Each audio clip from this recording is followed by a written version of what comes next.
Now that's a casino, Hime grinned. Dressed in street clothes as she, Akaguro, Nasha, and the members of Hisha stared up at the newest renovated building on the block. It was an impressive structure for the area, almost castle-like but decorated in neon lights that were sure to attract attention. These lights proclaimed the building, the Lucky Rook, in English, the Hisha's very own bar and casino. A very, very subtle assassin's A hid in the bottom half of the R, so hidden that only one who knew to look for it would see it. Letting her smile widen further, Hime punched Yonjo Kode in the shoulder, the portly man stumbling from the force of her punch. So, how's it feel to be the owner and boss of a casino? He stuttered, wringing his hands together. I'll let you know when it really sinks in. All right, maggots, Akaguro grunted, stepping forward to look at the assembled group. Buck up and shut up, we've got some things to talk about. The members of Hisha snapped to attention, pressing the thumb side of their writhen fists against their hearts.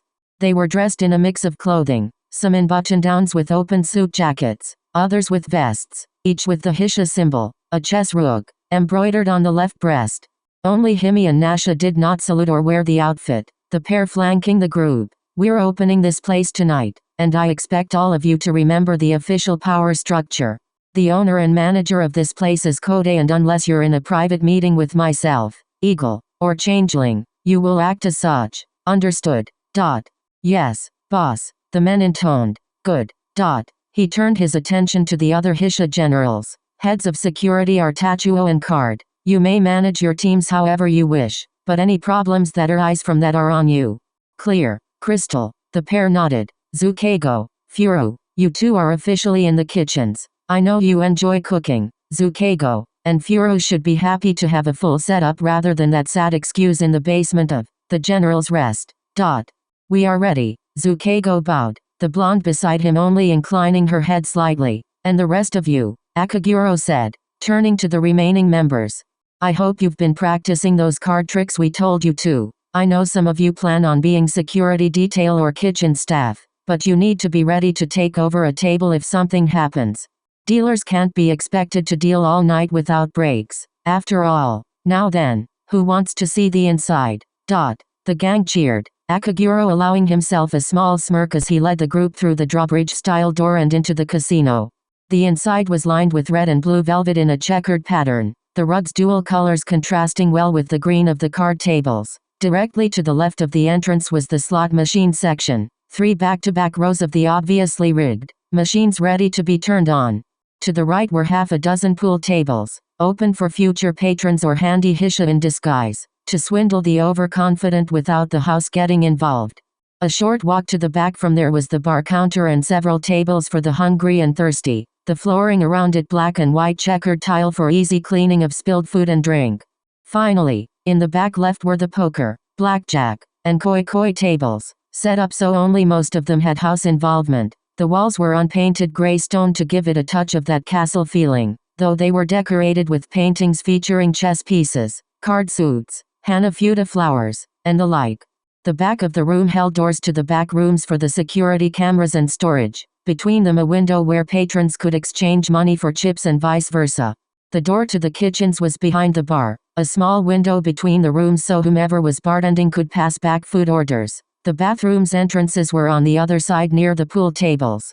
From the ceiling hung a crystal chandelier, light refracting through said crystal to give a subtle, almost disco ball-like effect. This chandelier was on the same level as the second floor, the VIP area for more expensive and questionably legal pastimes.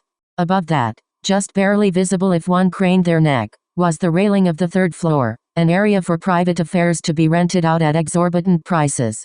It's all right, the newest member commented, the young man seemingly stitched and stapled together with scar tissue. He had messy dark hair and a number of piercings that cut an impressive, if scary, figure.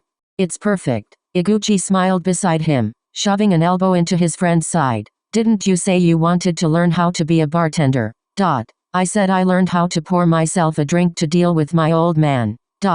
Now you can put some of that skill to work. Nasha, or as she was known to these men and women, Eagle, interrupted. Congratulations, you're our first floor bartender. Dabby blinked slowly, turning a blue eye on the foreign woman. Wordlessly, He gestured to his face as if that would change her mind. Did I stutter? She questioned.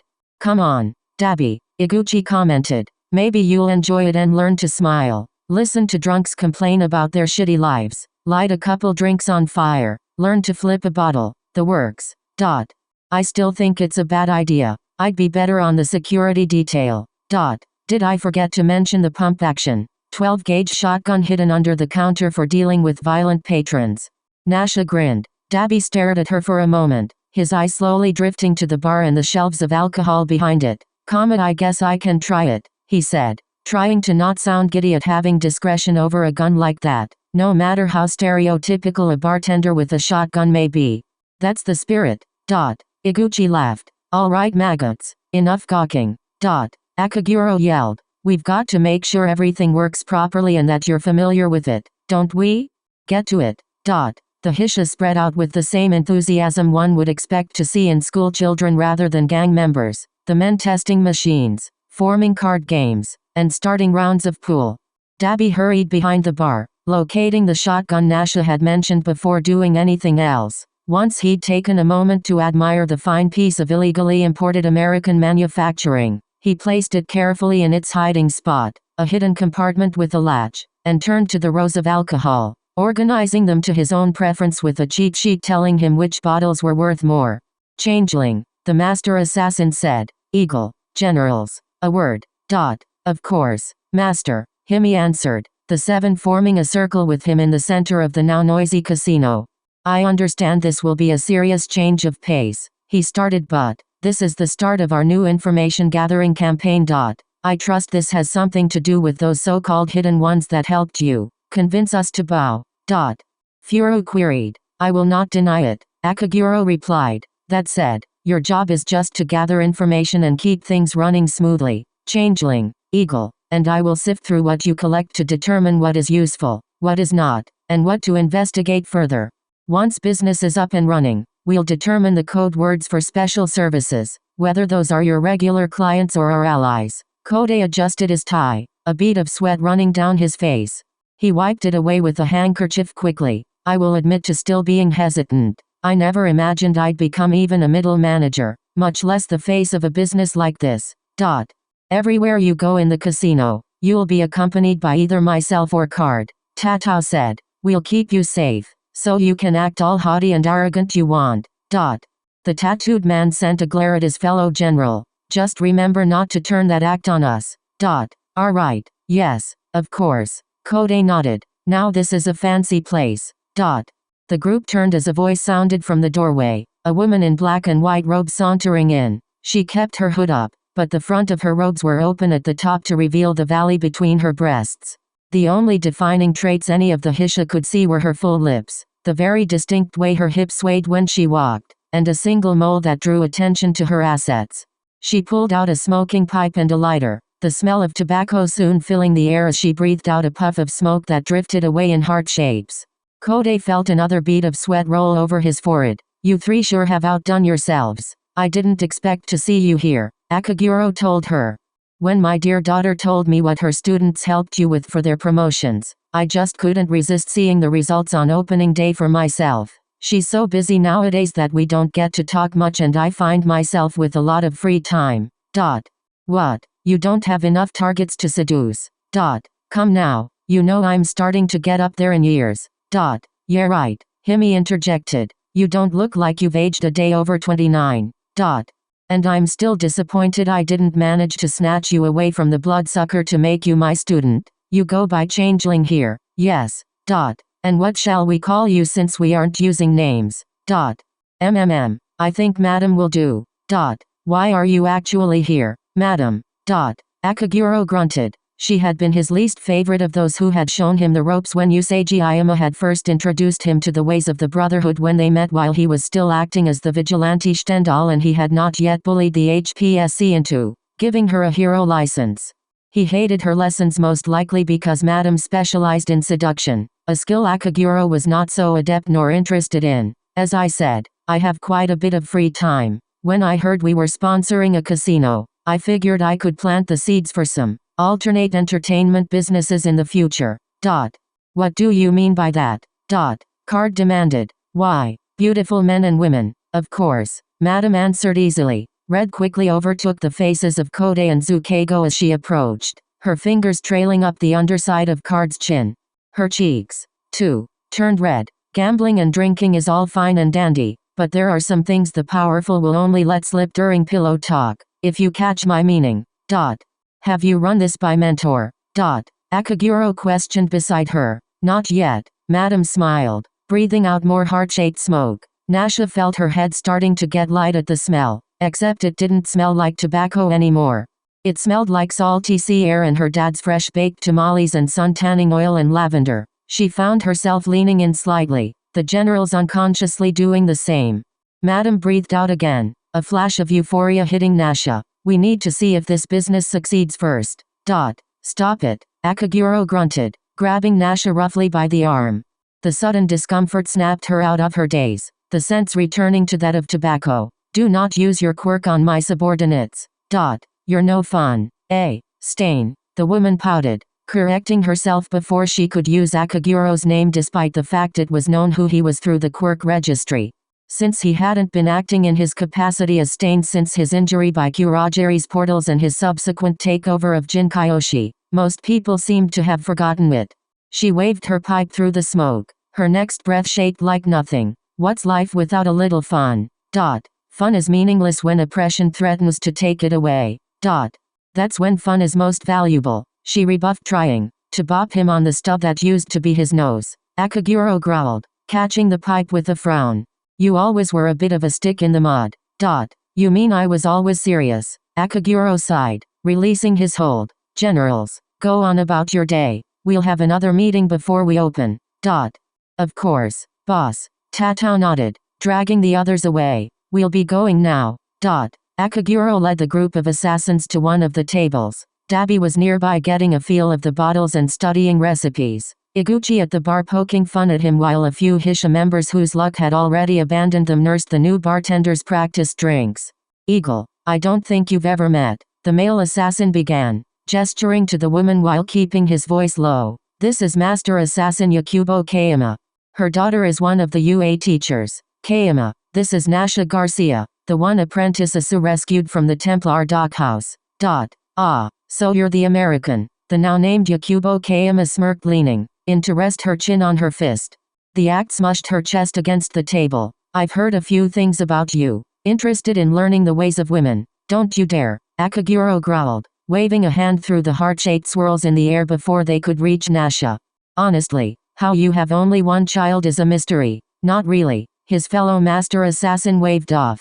Most men barely made it to the bedroom before someone got stabbed, and not in the way they wanted.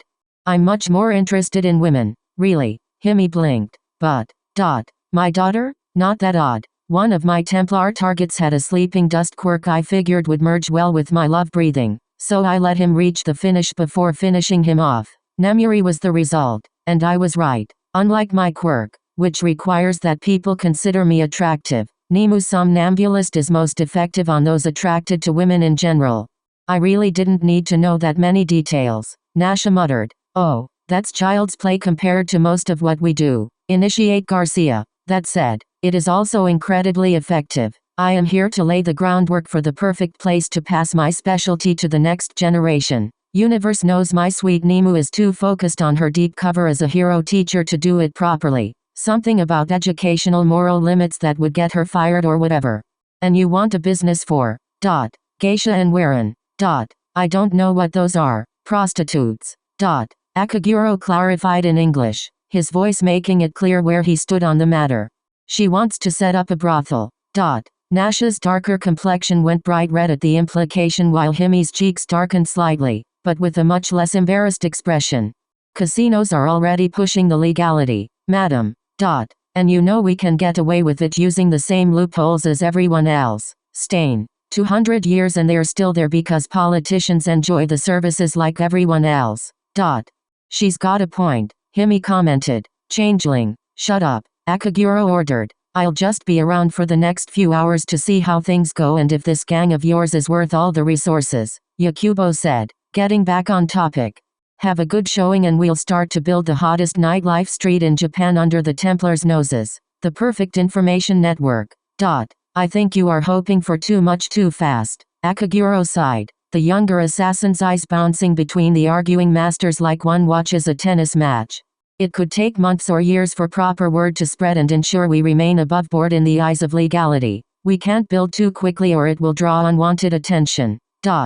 Then I'll just have to mark it for you, Yakubo commented, holding up her hand so her pointer fingers and thumbs made a rectangle she looked through. I am an investigative journalist in my day job, after all. Plus, my popular public places blog on why will get people here in no time. I bring the crowd justifies the story makes you more popular. She stood with a wink. We're not done. I'll be around tonight if you need me. Bye bye, Staney. She shuffled out with a flare of her robes and a swing of her hips. Akaguro grunted, his face falling into a hand propped on the table. Bartender, he barked, not knowing most of the foot soldiers' names. Make me the strongest drink you know. I thought you hated alcohol, Himi said. I needed to deal with that woman. Bartender, sure thing, boss. Dabby reached for a special bottle of vodka on the top shelf, one he expected to stick around for a while considering he wasn't bartending on the more exclusive and expensive second floor. Giving the blue-colored cocktail in the martini glass a single stir, he hummed to himself before deciding to go an extra mile. He grabbed a small candlewick with no wax and set it in the glass before lighting its end on fire with a snap. Blue sparks lit, a brilliant azure flame drinking in only a portion of the alcohol as he placed the drink before the muttering murderer he had no qualms working for. Mixed with a Polish alcohol I can't even start to pronounce with a 95% alcohol content. I call this dizzy blue. Akaguro barely blinked at it before using his fingers to quench the fire and pull out the wick. He took the thin-stemmed glass in hand before slamming back the cocktail in one go. He slammed the now empty glass on the table, only a miracle keeping it from shattering. Another. Certainly, Dabby replied, turning to the women. And for you too. I'll have a Bloody Mary, Himi answered. Real blood if you can swing it. Dabby raised an eyebrow slowly before turning to the American. Wine, please. Red. She paused. No blood, thanks. Yeah, sure. Dabby took the martini glass and returned to the bar, Iguchi sending him a curious glance. What? They're weird, right? Who? The boss and his wings. They're weird, right? A mystery. Do you think they work for that woman or just alongside her? What does it matter? Dabby questioned. Stain's our boss and the girls are clearly his students or whatever. It's not our place to question what they do, only to follow their orders and get paid. Man, you're no fun to gossip with, Iguchi sighed. He pushed his chair back as Dabby finished the Bloody Mary, taking a knife and slowly cutting a gash on one finger, letting his blood drip into the drink bound for Changeling. Iguchi's snout wrinkled. Well, I'm gonna be dealing cards all night, so I'm gonna get a couple rounds of poolin' before work starts. He cracked a smile. Gotta admit, though, working for the Hisha is way better than any job I've had before. Working for Stain is just the icing on the cake. It doesn't bother you that he's not killing heroes anymore. Iguchi paused at Dabby's question, the lizard man sending a sideways glance at the trio at the table, his scaled fingers wrapped on the counter. He's injured, Iguchi whispered. You can tell by the way his footsteps sound. He's got a prosthetic now. Maybe that's why he started the Hisha, to get ready to go back to his regular mission with a broader network. Yeah, maybe. Dabby excused himself, bringing the requested drinks to the table. The American, Eagle, had a frown on her face as Stain and Changeling traded what sounded like barbs and banter in a language Dabby couldn't follow. Some Romance language, if he had to guess. It didn't sound like any of the English he remembered from his barely passed class in middle school. He stepped over to Eagle silently, setting a glass of Napa Valley Cabernet Sauvignon before her. She thanked him with a nod before holding out her hands for the other drink so he didn't need to interrupt the arguing master and student. The drinks delivered, Dabby returned to the bar and started cleaning the counter with a rag. It was unexpectedly soothing and, for just a moment, he considered that working for the mob might actually be a little fun. The Lucky Rook thrummed with energy, chatter and laughter filling the new casino as people won big and lost it all in minutes. The sounds of the slot machines buzzing and pool balls clacking together accented the ambience of the dim room, flecks of light from the chandelier twinkling through the air. Nasha had demanded to pick the ambient music, The American having chosen a tune called Whims of Fate from some old video game. Its free use legality having long been established by time. Himi grinned, leaning her head on her hand and her elbows on the railing of the third floor as she watched all this. She had changed out of her casual clothes for something more appropriate for a grand opening. A blood-red dress accentuating her youthful curves while she'd let her blonde hair down, even if it was a bit messy from the buns she usually kept it in. She sipped another Bloody Mary from a straw. Looks like Master Kayama pulled through, she commented to Akaguro, the man standing in the shadows with his standard robes, something that only worked since no one would be coming to the third floor without permission tonight. After that Y-post of hers, people flooded in. Yes, I suppose, Akaguro admitted, though it sounded like it physically pained him to do so. He stepped forward, just enough to catch a glimpse of the woman down on the first floor. She was drifting through the crowd, turning heads with her low-cut blue satin dress when she wanted to and silent as a ghost at others. Without a hood, her wavy black hair was free to show off how it curled at the edges. Not that any of the Hisha managed to recognize her, treating her like just another patron. She had her smartphone in hand, snapping pictures whenever she felt like it and updating the world about what their nightlife could be like if they had the guts to risk it at the Lucky Rook. Suppose nothing, Nasha said, reappearing from the stairs in her forest green dress that fell to her calves. This place is set to pay for itself in a month's time. The numbers are that good. Himi blinked, her grin turning into a fanged smirk. She pointed at her master and teacher. I told you this was the perfect idea. Cover for the Hisha and profit for us. Yeah, he waved off. Anyway, I suppose you've earned yourself some free time. Go have your fun, while you can. That's not ominous, Nasha commented, rolling her eyes. You don't need to tell me twice. Himi nodded. I need a new drink anyway. I don't think so. Nasha intercepted the blonde before she could reach the stairs. You're underage. Everything is permitted. Himi spun around the American, showing off her greater dexterity and training and vanishing down the stairs. Changeling. Nasha charged down after her, Himi giggling at the initiate's futile attempts to stop her. Himi lost her almost as soon as she set foot on the first floor, leaving Nasha to huff and take up a position leaning against the wall beside Victoria Card. Himi threaded through the crowd until she reached the bar, slipping onto a stool before tapping her finger on the counter beside her empty glass. Oh Dabby. She called, getting the scarred man's attention. He thankfully excused himself from one of the patrons that was bemoaning losing it all in the last round and grabbed the pitcher of Himi's favorite drink. Reaching her, he filled her glass without a word. Aren't you forgetting something? No blood with patrons around, he replied. Come on. She whined. Just a little? A splash? No, just a drop.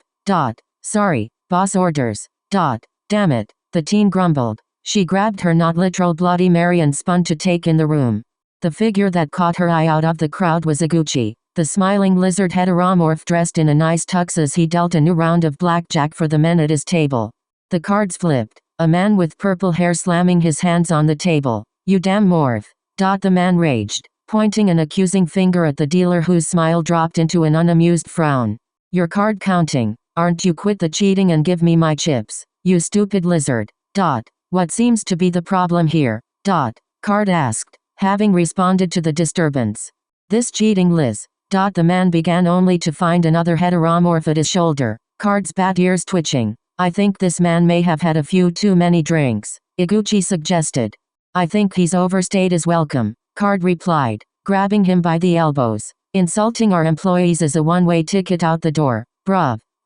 Let me go. The man growled, struggling. You can't do this to me. I can and I am, Card replied, easily dragging him through the parting crowd. Himi smirked and raised her glass, Kayama taking a picture of the dismissal on the other side. After all, sensible patrons like a place that moderates those who get out of control or push their luck too far. Endeavor, Vernon yelled, the sidekick slamming open the doors to her boss office. His eye shot to her. We've got a lead. A lead. He echoed, closing the laptop on his desk. To the stain case.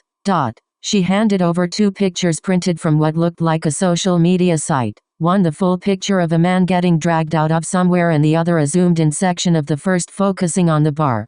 His students at this new casino. If we go now, We can capture her and get his location or draw him out. Stain has been silent for months. Let's make sure it stays that way.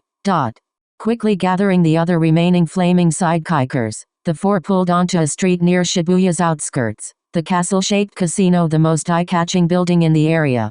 A line stretched out from the doorway, but the pro-hero ignored that, walking up to the bull heteromorph manning the door. "Whoa there, pal," the blue-furred bull man said, holding out his hand to block their entrance.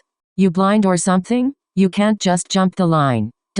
We are here on official business," Endeavor grunted. "Only our business is official business here, pal. Do you not recognize me? I am a pro-hero. You got a warrant." The man felt an eye twitch, his hands fisting at his sides. "Listen here, civilian. I am the Flame Hero, Endeavor. Japan's number 2. I don't care if you're King Arthur III of England. No warrant, no entry. Back of the line.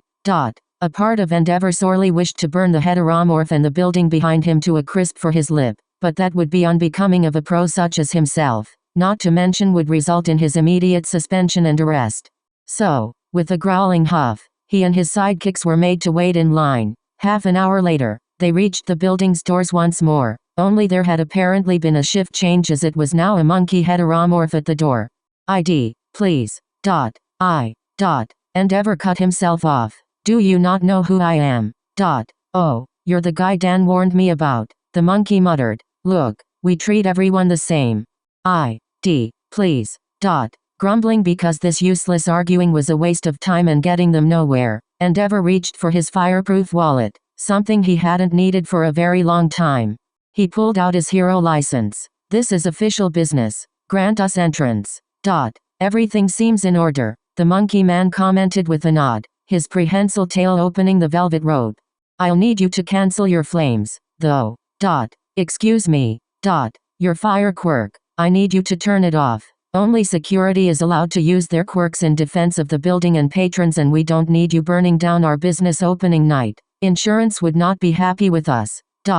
It took every ounce of Endeavor's considerable willpower to not punch the insufferable monkey man. Slowly, very slowly, his hell flame dwindled away until only his mustache and goatee remained.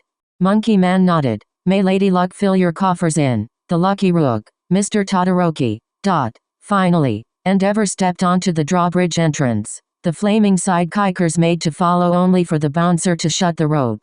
Endeavor turned. "They are with me. Don't care," the man drawled. "No ID, no entry. They are my sidekicks. Legal drinking age is 20, the man replied, sending a pointed glance at Vernon and Ethan. "Green bit here's probably a teen, and I know how much young heteromorphs can get away with pretending to be older. IDs, please. Anima complied first, the man accepting his hero license as well. Ethan followed, seeing as a blushing Vernon was having a harder time extracting her ID from within her tight-fitting costume. She eventually did, revealing herself to be 25. The heteromorph went to open the rope for her. "I'll need you to cancel your fire quirk as well, Miss Kamiji." "I can't. This is my hair. Then I have to ask you where this. He held out what looked like a baseball helmet. "You can't be serious. This is Riddick." Endeavor started to interrupt. "It's opening night and we gotta be super careful." The bouncer shrugged. "Them's the rules. This is fucking stupid. Vernon muttered in English. "Don't fucking care." The bouncer replied in kind, earning a shocked blink. "Fine." The woman growled, taking the helmet and placing it over her head. The bouncer mimed buckling the bottom strap under her chin, which Vernon did with a scowl. "Let's just get this over with. May Lady Luck fill your coffers. The inside of the building was alive, Endeavor's frown turning into a sneer at the entertainment. He abhorred games of chance. He hated most games, really, but much preferred games of skill if forced to choose. Games of chance were a waste of time and resources as well as something one could not control, and he hated not being in control. "Spread out and find the girl," he ordered. "You know what she looks like." Himi was broken out of her daze when the glass in Dabby's hand shattered, the scarred bartender's eyes widening at something behind her. His hands twitched, blue sparks burning themselves out before landing on the tile floor as ash. She glanced back, trying to subtly see what had him frozen, only for her own eyes to widen as she recognized the horse-headed form of Ethan. She abandoned her mostly empty drink and dove over the bar, shoving her back against its interior. What the hell are they doing here? She yelled. Dabby seemed to unconsciously reach for the shotgun hidden in the bar, but Himi reached out and stopped his hand. His eye shot down at her touch, the assassin giving a firm shake of her head. Dabby's fist clenched, broken glass causing him to bleed over the rag he'd been cleaning with. I can smell her, Himi heard Ethan grunt. She was at least here recently, but there are too many other smells. Excuse me, barman, a woman's voice said Dabby, looking up to see Vernon on the other side of the counter. Why are you looking down? I broke a glass, the Hisha grunt replied, holding up his bloody hand. First day on the job. Some of these glasses are kind of brittle. You should get that checked out, the sidekick recommended. Anyway, we need some information from you. Do you know where this woman is? Vernon held up a photo of the bar, the teen killer hiding under the bar to be seen sitting on the stool she'd occupied until they walked in. Dabby feigned studying the photo, his other hand reaching for the panic button. He missed it, Himi directing his fingers there so he knew it got pressed. The man hummed, his hand now idly picking glass shards out of the other. She does look familiar, he said after a minute, seeing as there was no way he could deny she was at the bar. What's so special about her? She's the main suspect in an active murder investigation. Murder? Really? Oh yes, Vernon confirmed. We believe she may have ties to the hero killer. Can you tell us where she went? Can't really say. Dabby shrugged. Plenty of people coming and going, plus the first night nerves. Maybe think a little harder, the sidekick suggested, sliding several thousand yen over the bar. Dabby glanced at the clientele around them before pocketing the money. Last I saw, she was taking a guy up to the second floor. He lied. More expensive stuff up there, you know. My thanks for your information. Vernon stepped away, Himi under the bar letting out the breath she didn't know she'd been holding. Sure, she and Master Akaguro could probably take the flaming sidekikers, but the Lucky Rook would take massive damage and Endeavor was a whole separate matter. Discretion was the much better part of valor tonight. What is the meaning of this? A voice demanded, Himi almost not recognizing it without its normal stutter.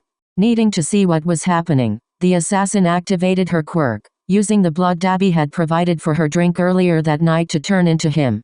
Her transformation complete, she grabbed him by the arm and forced him to switch places with her. Yonjo Kode stomped through the crowd, both Sai Tatao and Victoria Card trailing on either side as his guards. Where the fighters were dressed in the same loose suit jackets as their subordinates, Kode wore a full suit with a golden tie and several golden rings to complete the look. Himi didn't know if it was alcohol or the fact he had the strongest Hisha generals at his side, but the portly man almost looked confident. And you are? Endeavor questioned as the shorter man stopped before him. I'm the owner, Kode answered, pointing a finger up at the man. Yonjo Kode, and I received a report saying a stuck-up hero and his groupies were causing a disturbance in my business. Himi as Debbie blinked. Intellectually, she knew Kode didn't like heroes considering one of them got him fired for following his former boss' orders with said boss getting off with a light slap on the wrist. But to be able to stand up to the number 2 of Japan? That must be some serious vitriol he held in his heart. We aren't just groupies, you. Anima began only for Endeavor to hold up a hand, cutting his words off. The pro-hero studied the man before him, his eyes drifting to the man's guards. We are on the trail of a murderer and a serial killer, Mr. Kode. So you aren't a customer, the figurehead interrupted, Endeavor freezing at the audacity of the civilian before him. I'm sorry. The hero tried to keep the growl from his voice. This is an INVS. If you're not a customer, get out. You can't force us to. Vernon tried. This is my business and I reserve the right to refuse service to anyone. If you do not want to patronize my casino, then I don't need you sucking up all the air with your hot air and inflated ego. You're ruining the mood. Now get out. You may be patronizing a murderous criminal. Ethan gasped. This girl killed a pro hero. It is not my place to question every person who walks through that door. Kode shot back. If you want to turn my casino upside down looking for a paying customer, then come back with a warrant. Otherwise, get out of my face so we can go back to business as usual. This is not over, Endeavor growled. Flame licked over his clenched fists, but he knew any action on his part would result in swift legal action. Action he would not win considering the amount of phones and cameras pointing at their interaction.